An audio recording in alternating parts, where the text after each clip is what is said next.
bahwa orang-orang tersebut kita langsung laporkan karena mereka mengeluarkan surat kuasa berantai dari surat kuasa substitusi yang tanpa mengetahui inti permasalahannya hanya menghina, memfitnah, mempermalukan, mengolok-olok. Mereka melaporkan saya, gitu loh. Padahal ruang administrasinya sudah saya buka. Harusnya mereka masuk dari jalur itu. Kenapa mereka menghindar dari somasi saya? Malah melaporkan saya dan mencoba mengalihkan isu. Kalau rambut gondrong, gondrong seperti Farhat. Gondrong bermartabat, gondrong berpendidikan. Jangan gondrong bodoh, gondrong yang tidak intelek, dan gondrong yang preman. Karena rambut panjang ini adalah melambangkan akal yang panjang.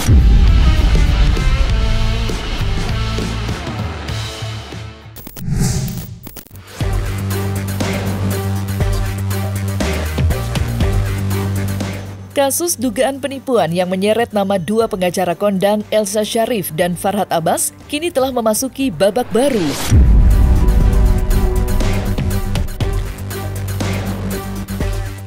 Pasalnya, baik Farhat maupun Elsa Sharif telah melaporkan Firdaus Oiwobo selaku kuasa hukum korban terkait pelanggaran Undang-Undang ITE. Mendengar langkah mengejutkan yang diambil Farhat Abbas dan Elsa Sharif itu, amarah Firdaus Oiwobo pun meledak seketika. Pasalnya, ia merasa tak sedikit pun melakukan apa yang disangkakan kepadanya. Selain itu, Firdaus pun berkilah bahwa ucapannya dalam video yang dipermasalahkan itu merupakan hanya sebagai seorang pengacara. Lantas, benarkah kekecewaan itu mendorong Firdaus untuk melaporkan pihak kepolisian yang menerima laporan tersebut ke Propam?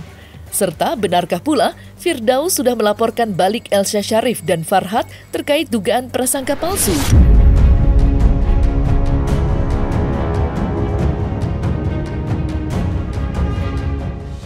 Jadi kenapa saya laporkan mereka berdua ya, yaitu terlapornya adalah saudari rekan kita Profesor Dr. Elsa Sharif SHMH dan saudara Dr. Farhat Abbas SHMH.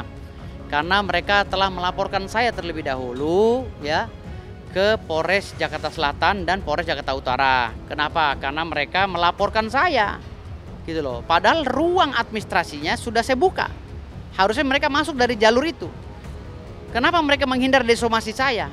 Malah melaporkan saya dan mencoba mengalihkan isu. Bahwa orang-orang tersebut kita langsung laporkan karena mereka mengeluarkan surat kuasa berantai dari surat kuasa substitusi yang tanpa mengetahui inti permasalahannya hanya menghina, memfitnah, mempermalukan, mengolok-olok.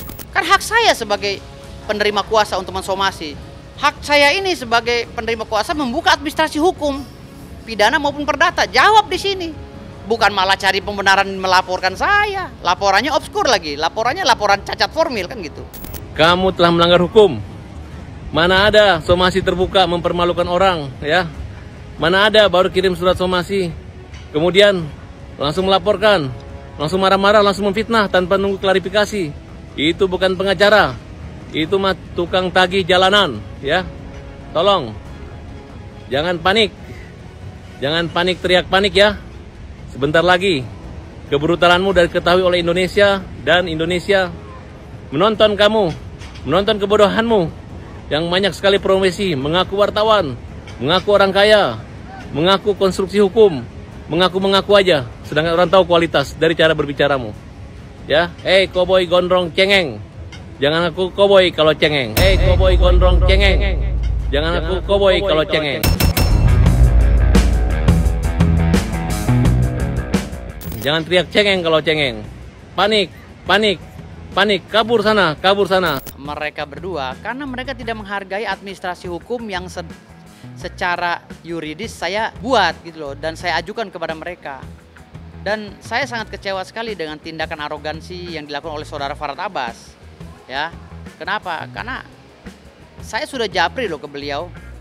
Dengan itikat baik, bermaksud ya karena dia tuh kawan saya lah, kita kenal ya. Dan saya tahu nomor WA-nya, saya somasi. Saya somasi itu maksudnya video somasi itu saya tanya ke beliau. Ini ada kuasa saya, ini somasinya. Saya bilang begitu kan. Tahu-tahu dia bilang, kamu telah melanggar, kamu telah memfitnah, apa segala, kamu akan saya laporkan katanya. Tahu-tahu saya dilaporin. Kan lucu. Tanpa disomasi terlebih dahulu, saya dilaporkan dan diterima pula oleh Polres Jakarta Selatan dan Polres Jakarta Utara. Elsa Syarif melaporkan saya di Polres Jakarta Utara, sementara Farhad Abbas melaporkan saya di Polres Jakarta Selatan. Nah, kedua laporan ini juga akan bermasalah nantinya karena tidak mematuhi SKB 3 Menteri. SKB 3 Menteri ini kan menyatakan bahwa setiap laporan undang-undang ITE yang berkaitan dengan pasal 27 itu harus disomasi dulu. Hei Cowboy Cengeng yang lagi takut dilaporkan oleh Farhad Abbas dan Elsa Syarif. Jangan cengeng ya, jangan ngejek saya pengacara cengeng. Saya menangis karena saya punya hati nurani untuk membela rakyat kecil. Tapi kamu ketika berbicara bodoh, berbicara fitnah, mempermalukan dengan brutal gaya premanisme, kita nggak peduli. Kalau rambut gondrong, gondrong seperti Farhad. Gondrong bermartabat, gondrong berpendidikan. Jangan gondrong bodoh, gondrong yang tidak intelek, dan gondrong yang preman. Karena rambut panjang ini adalah melambangkan akal yang panjang. Mereka tidak tahu konstruksi hukum. Bisa dibayangkan seorang Profesor Dr. Elsa Syarif tidak ngerti konstruksi hukum. Seorang Dr. Farhad Abbas, SHMH, tidak ngerti konstruksi hukum. Gitu loh. Dan yang parah lagi, polisinya menerima laporan ini. Makanya kalau laporan ini dipaksakan, tahu-tahu terbit nanti surat panggilan untuk saya akan lapor ke Propam. Karena saya tidak terima.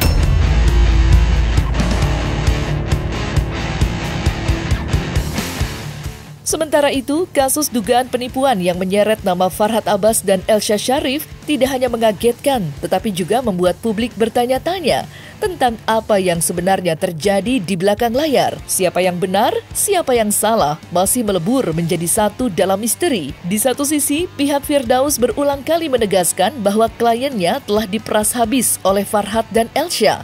Namun di lain sisi, Farhad malah mengaku kalau sang korbanlah yang sejatinya melakukan penipuan terhadap sederet korban.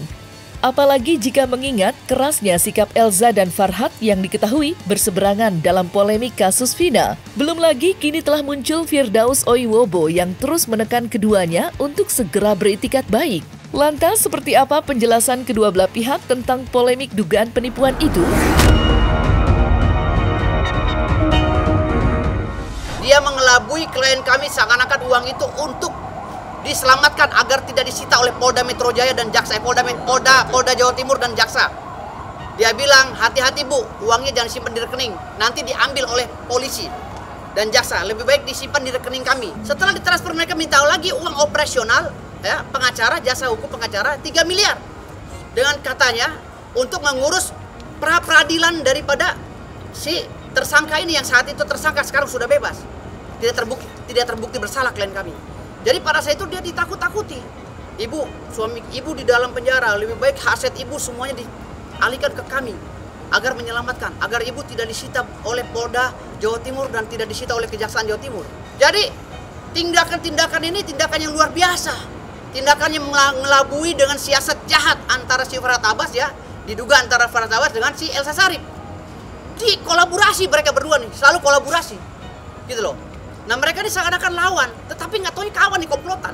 Oknum mantan napi yang menyatakan telah dirampok dan mengatakan Ibu Elsa Syarif penjahat itu adalah orang-orang yang kita anggap sengaja untuk memanipulasi agar mereka tidak ditagih oleh member, kemudian mengalihkan ke Ibu Elsa Syarif.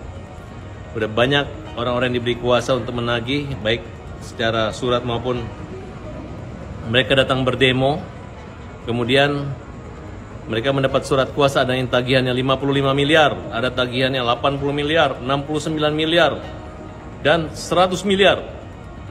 Dan ketika kita beri surat menegur mereka, mana buktinya, mereka tidak bisa mengatakan. Mereka minta sehingga kita laporkan pasal pemerasan. Saya tidak pernah takut dengan Elsa Syarif, saya tidak pernah takut dengan Farhad Abbas. Ingat, peperangan kita lanjut sekarang ini. Saya tunggu kamu di episode berikutnya, di berita acara pemeriksaan. Yang jelas, ini adalah orang-orang yang banyak menipu dan merugikan orang lain. Yang sekarang pura-pura ditipu, pura-pura kehilangan. Siapa yang membela dia? Lebih baik polisi mengutamakan bahwa mereka ini telah merugikan sampai triliunan uang dari rakyat. Termasuk uang dari Nia Daniati, 300 juta. Saya sudah berkomunikasi dengan Nia Daniati untuk dilaporkan oknum tersebut, sehingga orang yang memberi kuasa yang mempermalukan Ibu Elsa tersebut.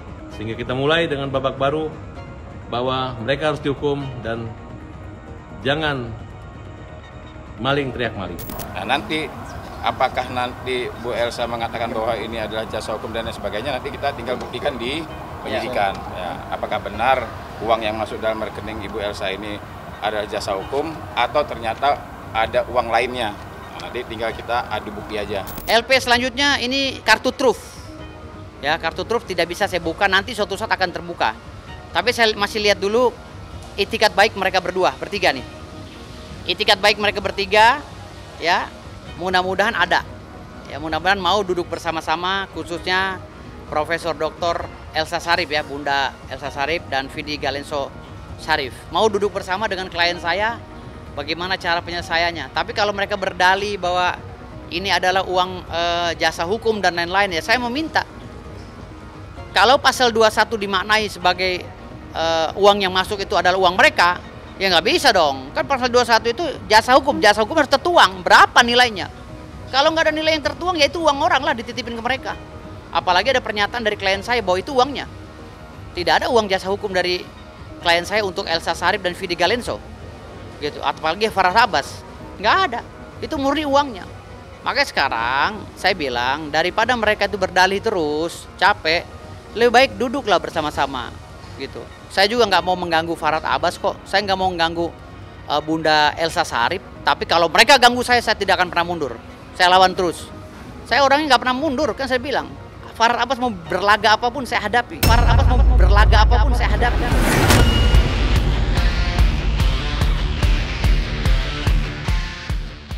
Terlepas dari apa yang sebenarnya terjadi, kasus yang dikabarkan bermula sejak tahun 2019 itu telah melebar kemana-mana.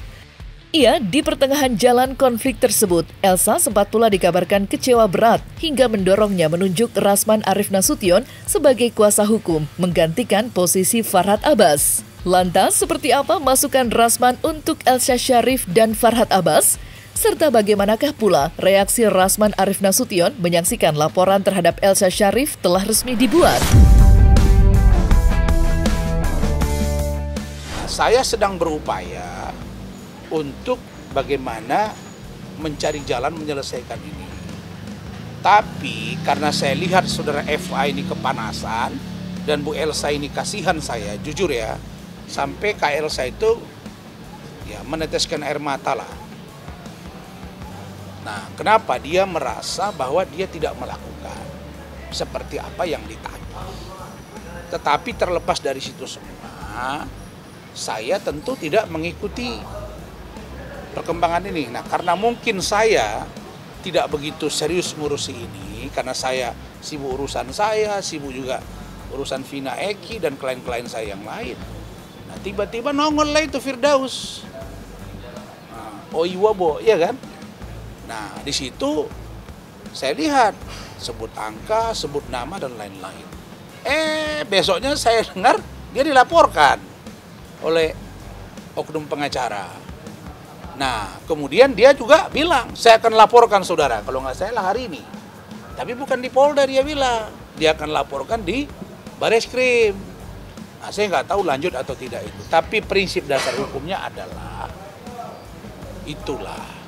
FA ini suka dia cerita tentang orang. Ternyata cerita tentang dia, kalau benar itu dugaan, itu kan sangat-sangat memprihatinkan. Ada klien, dia susah, kemudian dijanjikan ABC, pindah dana, dan lain-lain. Bukti transfer itu ada juga yang dikirim ke saya, yang tujuannya ke FA. Bu berpesan kepada saya, hajar mereka, lawan mereka, dan siap mempertanggungjawabkan semuanya. Fitnah-fitnah mereka itu adalah hanya untuk mempermalukan dan memperbesar, termasuk menyeret-nyeret nama saya. Jadi saya pikir kalau dengan angka yang 69M katanya begitu ya, wah ini kan nggak main-main gitu kan, dan ada bukti transfer dan lain sebagainya. Saya kira ya kalau ini kemana duit itu sekarang, itu heran juga saya gitu. Ya aturannya kalau udah uang sebanyak itu lumayan sih menurut saya ya. Tapi yang pasti kaget juga saya, oh ternyata begini toh orangnya gitu, ternyata oh begini, oh ya gitu aja, banyak oh aja saya. Tapi saya mulai, oh tahu begini ternyata. Nah itu makanya kadang kita lupa semut di seberang lautan terang benderang, ya kan? Tapi gajah di pelupuk mata kepejam kita gitu. Nah itulah. Iya, saya sempat obrolin kemarin 2 minggu yang lalu ketika sama-sama tampil di salah satu TV swasta. Dan di situ saya masih ngomong, Kak Elsa gimana? Iya nanti saya kabari. Begitu. Nah jadi sekarang kalau Kak Elsa menghindar juga menurut saya nggak baik juga. Lebih baik Kak Elsa pesan saya, ya sudah kakak ambil sikap aja. Kalau kakak tunjuk saya, ayo ketemu saya. Kita kejar oknum pengacara yang kakak sampaikan itu. Supaya kakak tidak terbebani. Tapi kalau memang tidak saya, ya kakak menurut saya juga harus berani menghadapi mereka. Karena bagaimanapun ini harus selesai. Nah, uang segitu dan udah melibatkan banyak orang nggak bisa nggak selesai. Nah, saya kasihan sama Kak Elsa jujur. Nah, tetapi kalau pengakuan Kak Elsa ke saya kan itu nggak ada ke dia, tapi dia misalnya dana itu segala macam, saya nggak ngerti seperti apa gitu. Karena saya nggak mungkin juga buka semuanya kepada kalian kan, karena itu kan ada hak privasi yang harus saya jaga.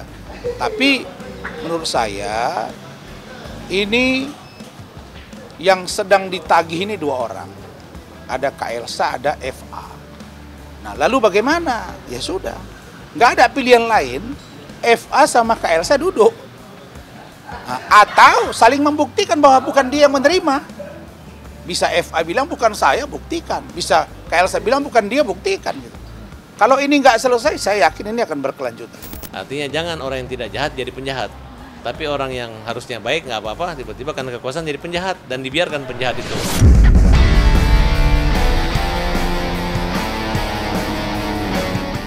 Nah, selesai sudah Cumi Lovers, saksikan terus Cumi Camp In-Depth, kabar lengkap, mendalam, dan akurat dari narasumber terpercaya.